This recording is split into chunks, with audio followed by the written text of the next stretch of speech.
BTV's Ben Williamson continues our team coverage now. He joins us live outside Grace Covenant Church along South Boulevard. It's where Reverend Billy Graham attended church as a young boy. So Ben, tell us, what was it like for people watching his life come full circle today?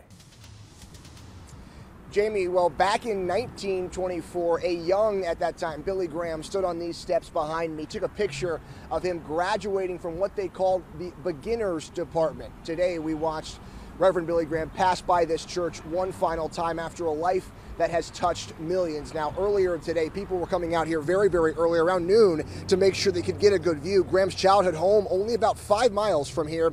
He attended this church as a child and into his teenage years. You could barely hear anything as his body passed by, other than a few people shouting thank you or welcome home. And to show you the impact of his life, I actually spoke to a 13-year-old that told me his parents would have him watch Reverend Graham's sermons and that changed his life. Right before that, I spoke to a 100-year-old woman who watched Graham actually grow up, and she says she came out to pay her respects to the man that impacted her. Now, the impact you can see here has stretched generations, and many wanted to be a part of history today.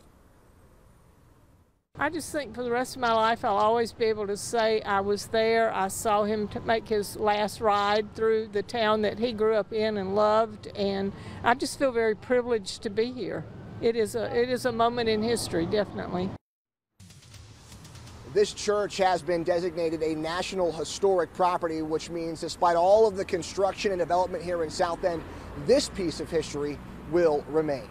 In South Bend, Ben Williamson, WBTV, on your side. No question, history in Charlotte today. Ben, thank you. We have a special section of our website dedicated